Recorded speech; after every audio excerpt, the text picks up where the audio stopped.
بسم الله الرحمن الرحیم. در ادامه سلسله نشست هایی که در خدمت اساتید و پیشکسوتان زبان و ادبیات فارسی در کشور بزرگ پاکستان بودیم، امروز در خدمت جناب آقای دکتر عارف نوشاهی هستیم. خدمت ایشون خیر مقدم عرض میکنم و خوش آمد میگم و خیلی خوشحال هستیم که امروز در خدمت ایشون هستیم تا انشالله با مختصری از شرح زندگانیشون، تحصیلاتشون و اقدامات علمی و خدماتی که به زبان و ادبیات فارسی داشتن انشالله بیشتر آشنا بشیم. جناب آقای دکتر سلام علیکم، خیلی خوشحالیم خیلی از دیدار و زیارت مجدد شما. خیلی سپاسگزارم از اینکه قبول زحمت فرمودید و تشریف آوردید. در ابتدا ما این صحبت و سخن رو با هر یک از اساتید از زندگی شخصی خودشون، سال تولدشون، تحصیلات دوران ابتداییشون، توضیحاتی راجع به خانواده پدری خودشون، مکانی که در اون بزرگ شدن و این شرح حال ابتدایی که به هر حال دارن شروع میکنیم تا انشالله بعد برسیم به تحصیلات دانشگاهی و بعد از اون هم انشالله سوالاتی راجع به خدمات در حوزه زبان و ادبیات فارسی. بنابراین در خدمت شما هستیم. آغاز بفرمایید با شرح حالی از زندگی خودتون. خواهش میکنم. بسم الله الرحمن الرحیم. بنده یه تاریخ اینجا یادداشت کردم، یعنی در واقع اولین چیزایی که در زندگی من اتفاق افتاده درسته و مهم است، یعنی از تولد تا امروز. بله. من اول یه مروری به اون میکنم، بعداً یه توضیحاتی در این مورد خواهم داد. تاریخا به میلادی است، اما من به شمسی اینا را تبدیل کردم که برای بینندگان و ایرانی که بیشتر با تقویم شمسی آشنا هستند راحت‌تر باشه. بله. بنده در تاریخ 6 فروردین 1334 شمسی در یه روستایی به اسم چنبل در بخش شیخوپورا نزدیک لاهور، حدود 50 کیلومتری غرب لاهور، اونجا به دنیا آمدم. درست. در پنجاب پاکستان بویه و در کل شبه کاره هم بالعموم یه فرهنگی هست که وقتی مادرها باردار میشوند، بله، اینا از خانه شوهر میروند به خانه پدر و مادر خودتون. درست. و اونجا اون عمل چیزه وضع حمل و اینا پیش میاد. اینجا یه فرهنگی هست. درست. و برای من هم همچنین اتفاق افتاد. این اسمی را که من بردم چنبل بخش شیخوپورا، این در واقع خانه پدر مادریه. بله، پدر و مادر مادری هست. خود بنده یعنی پدر من یا اجداد من یا کان من در یه روستای دیگری هستند و من همونجا بزرگ شدم که بعداً توضیح خواهم داد. اسم اونجا هست ساهنپال. اون در بخش گجرات پنجاب بوده که الان اون بخش یعنی در واقع یه نظم جدیدی دادن، رفته به مندی بهاءالدین.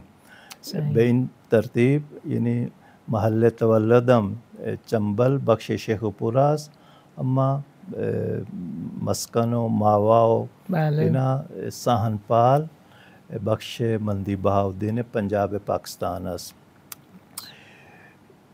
این روستا یعنی ساهنپال که من اونجا بزرگ شدم در واقع مرکز عرفانی سلسله قادریه و نوشاهیه هست. مؤسس سلسله نوشاهیه که شاخه‌ای از قادریه هست در همین روستا هست. این تا لاهور چقدر فاصله داره؟ از لاهور تقریباً 140 کیلومتر. درست. همین جاده قدیم اسلام آباد و لاهور که هست، اونجا یه انحرافی هست و اونجا می رویم. بله.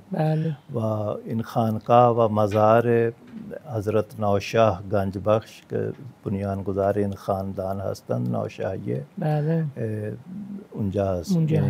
سال وفات ایشان 1064 هجری قمری است. الان تقریبا 400 سالی میگذرد از این سلسله و تاریخ این خاندان. خب اسم من گذاشتن رضا الله شاه. این اسم تاریخی است. تاریخی به این معنی که یه مرد تاریخی است. از این 1374 هجری قمری استخراج می شود. این هم یه فرهنگ شبه کاره بوده که اسم نوزادگان را می گفتن اسم تاریخی میذاریم، یعنی همون اسم به طریق حساب جمال یعنی چیز تاریخ تولد اون شخص به دست می آمد. چه جالب. و عمو من مرحوم شرافت نوشاهی که خیلی وارد این مسائل بود، مورخ هم بود، اسم من گذاشت رضا الله شاه که معادل 1374 قمری هست. اما بعداً به من یه تخلصی داد عارف. گفت الا تو عارف بنویس و اسم فامیلم که نوشاهی بود دیگه همه جا دیگه از عارف نوشاهی استفاده کردم از اون به بعد. و فکر میکنم افراد بسیار اندکی هستند که از اسم اصلی من باخبر باشند. خب من تقریبا تاریخ تولدم که گفتم این تاریخ واقعی هست، اما در مدارک و اسناد رسمی من یه تاریخ دیگری هست که اون یک سال بزرگتر نشون میده. من مثلا همین تو گذرنامه یا در مدارک تحصیلیم و در شناختی کارت من یه تاریخ دیگری هست که من اصلا چیز فقط در همون مدارک از اون استفاده میکنم، وگرنه تاریخ دقیق همین است که خدمت شما عرض کردم. بله. من 6 ساله بودم که در 1 مرداد 1340 پدرم را از دست دادم و ایشان مرحوم شدند و عموی بنده مرحوم سید شریف احمد شرافت نوشاهی کفالت ما را به عهده گرفتند. یعنی ما 3 برادر و 1 خواهر بودیم و دیگه ایشون کفیل ما شدند، هم از لحاظ مادی و هم از لحاظ معنوی. یعنی اون تربیت معنوی هم من از ایشان گرفتم. برادر از شما بزرگترن؟ یه برادر از من بزرگتر هست و که ایشون هم مرحوم شدن 2 سال پیش و یه برادر کوچکتر دارم که خدمت شما اومدن در این چند سفر که اینجا بودیم. بله. و این عموی مرحوم یعنی هم به من فارسی یاد دادن، چون خودشون مؤلف بودند، شاعر بودند، مورخ بودند، کاتب بودند. یعنی همه خصوصیات و فضائل را که اون موقع یعنی در فرهنگ ما جاری و ساری بود. یعنی بعد یه نفر خوشنویس هم باشه، یه نفر شاعر باشه، ادیب باشه، فارسی بداند. یعنی فارسی نشانه فضل بود در شبه کاره. هر کسی فارسی میدونست یعنی فاضل هست. خوب ایشان مرا تربیت کردن. ببخشید همینجا نگذاریم، این کجا یاد میگرفتن فارسی رو که خیلی خوب؟ اینجا همین مسجد و مکتب بود به اصطلاح. اون موقع که علی حکومت انگلیسا در شبه کاره بود. ما زیاد مدرسه و دانشکده نداشتیم تو روستا، چون این یه روستای بسیار کوچکی هست. و اصلا هیچ اونجا مدرسه رسمی دولتی نداشتیم. همین از پدر و اینا یعنی پدرها نسل در نسل اینا همه فاضل و عالم بودن و یاد میدادن. ایشون هم از پدر خود، منم از ایشون. این جالبه که این مرحوم عمو من شرافت نوشاهی هیچ وقت به مدرسه نرفت. ما حدود 280 کتاب به زبان عربی، به زبان فارسی، به زبان اردو و به زبان پنجابی تالیف داره. ماشاءالله بهترین کتابه هست. اینجوری تربیت می شدن اینا، همون در منزل و در مکتب و اینطور. خیلی جالب. اما برای تحصیل رسمی مرا فرستادن به مدرسه در سال 1349 که اونجا تا کلاس 10 من درس خوندم. تو همون محل خودتون بود؟ همونجا محل خودم. محل خودم که نه، یه جای حدود 5 کیلومتری از اونجا دورتر بود. یه مدرسه بود. مدرسه اون موقع یعنی سیستم آموزشی پاکستان طوری بود که از کلاس 6 تا 8 شما 3 تا گزینه داشتید. بله. یکی گزینه بود فارسی، زبان فارسی، یکی عربی و یکی نقاشی. صحیح. دانشجوها از این 3 تا گزینه میتونستن یک گزینه انتخاب کنن و چیز وارد درس و اینا بشن که من گزینه فارسی را انتخاب کردم. درسته. و 3 سال در اون مدرسه یعنی کلاس 6 و 7 و 8 فارسی خواندم. این در واقع یعنی ابتدایی ترین تعلیم فارسی یا آموزش فارسی یه من بود در یه مدرسه، غیر از اون که در منزل پیش مرحوم عمو خوانده بودم. مرحوم عمو که یاد داده بود چقدر تسلط داشتین به زبان فارسی تا قبل از مدرسه؟ اینا پیروی میکردن از این که مثلا کتاب گلستان، بله. بوستان، بله. کتابی اینجا رایج است در ایران رایج نیست، از سادی کریمه بهش میگفتن. یه منظومه هست اخلاقی. درست. و یه پندنامه هست منسوب به فریدالدین عطار نیشاپوری. صحیح. این کتاب اصلا در ایران مطرح نیست. بله. اما اینجا مطرح هست.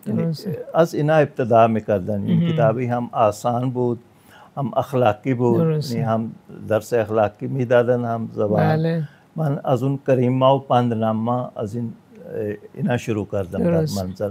اما اونجا در مدرسه کتاب در واقع رسمی بود، نصاب ما میگوییم که اونجا به ما درس دادن 3 سال. خب 1349 که من دوره دبیرستان به اصطلاح را گذراندم، برادر بزرگ بنده در راولپندی شغل داشتن، از من 3 سال بزرگتر هستم. بله. خب منم آمدم پیش ایشان که الا یه شغلی بیابم یا ادامه تحصیل بدم در راولپندی. جایی که ایشون زندگی میکردن نزدیک منزل ایشون خانه فرهنگ ایران بود. این صحبت قبل از انقلاب هست. 1971 را میگویم. بله. میلادی را. خب من از جلوی این ساختمان خانه فرهنگ ایران رد می شدم هر روز و به خانه برادرم می رفتم. می دیدم یه منزل بسیار شیک و خوب و هست. یه روز رفتم داخل ببینم اینجا چی هست، فعالیت اینجا چی هست.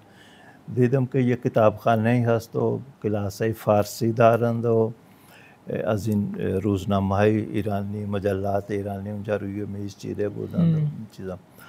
خب این یه جذبه برای من داشت و من که حالا دانشجوی زبان فارسی بودم در مدرسه. بله. این برای من فرصتی بود که لااقل زبان فارسی را اینجا بیشتر یاد بگیرم. درست. خب من ثبت نام کردم در همون کلاسای فارسی خانه فرهنگ ایران در راولپندی و 4 سال اونجا یه دوره بود، بهش میگفتن دوره راهنمایی. صحیح. اون را گذراندم.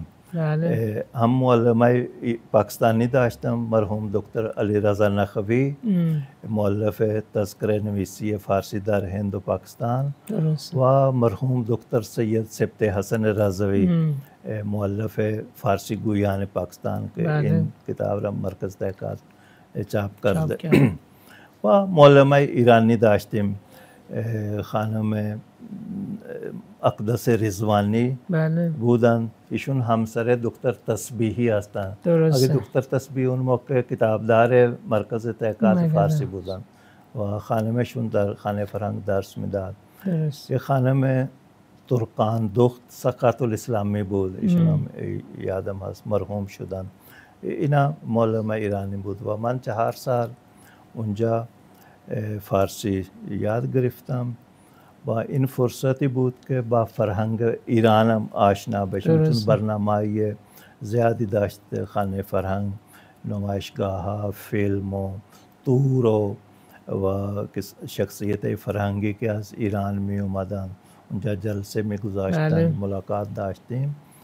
این در واقع در من یه تحول ایجاد کرد که من یعنی مسیر فارسی را و ایران شناسی را انتخاب کنم. بسیار عالی. یعنی به محض اینکه فارغ التحصیل شدم از خانه فرهنگ ایران، در سال 1974 میلادی به اصطلاح 1352 شمسی می شود که دکتر تسبیحی مرا گفتند که شما بیایید به مرکز تحقیقات فارسی به عنوان معاون کتابدار. درسته. و به سفارش و شناسایی که ایشون داشتن من اونجا استخدام شدم. صحیح. در مرکز تحقیقات به عنوان معاون ایشون. و کار من در مرکز تحقیقات ثبت کتابای چاپی و خطی هر دو بود. درست. یه دفتر جداگانه داشت و الان همون دفتره یعنی در مرکز موجود است. به خط بنده هم کتاب خطی را ثبت میکردم و هم کتاب چاپی را. و خوب این دیگه کم کم یعنی آشنایی من با تحقیق و ادبیات فارسی بیشتر شد، مخصوصا با نسخه خطی. چون مرکز بیشتر روی نسخه خطی کار میکرد، جمع آوری نسخه خطی، فهرست نویسی نسخه خطی و تصحیح نسخه خطی. علما و در واقع محققان پاکستانی اونجا می اومدن، دیدن اونا خودش یه انگیزه بود برای من. مثلا مرحوم سید حسام الدین راشدی یعنی در واقع بزرگترین محقق زبان فارسی در پاکستان بودن اون موقع. ایشون اونجا می اومدن، کتابشون اونجا چاپ می شد.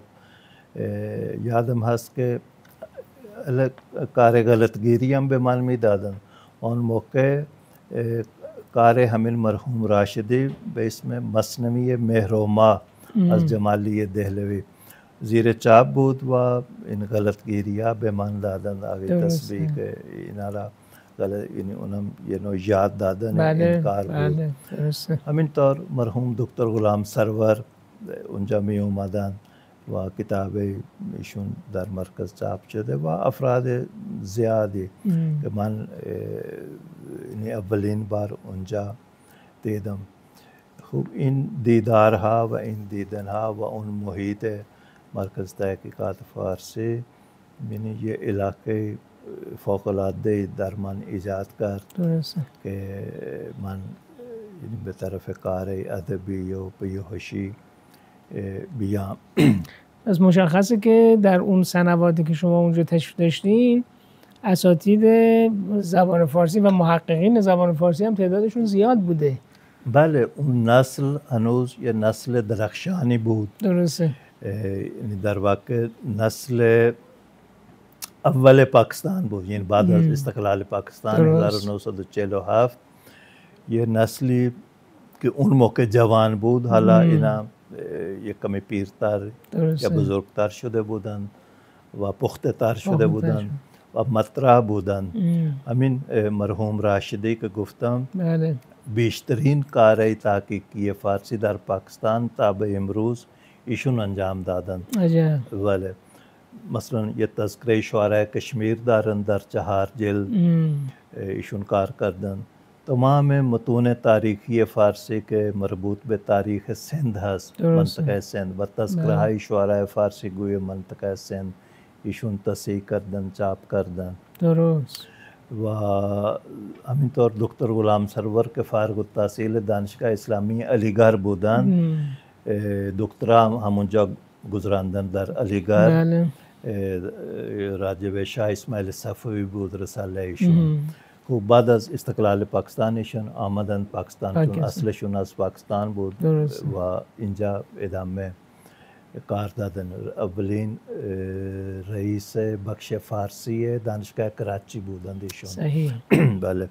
و با مرکز همکاری داشتن و یعنی افراد زیادی استاد فارسی. همین جناب آقای دکتر مرک، من اون برنامه که شما ضبط کردید از ایشون سوال شد که شما کی برگشتید از ایران و ایشون گفتن که 1976 من اون روز در مرکز بودم. ایشون از ایران اومدن و سر به مرکز زدن و با آقای دکتر علی اکبر جعفری که مدیر مرکز بودن بهشون گفتند که حالا من فارغ التحصیل شدم و اینجا آمدم و اگر کاری هست بفرمایید. یعنی دقیقاً یادم هست جالبه. اون روز. بله بله اینطور بود. یعنی در 1976 مرحوم جناب آقای استاد احمد منزوی از ایران اومدن به پاکستان.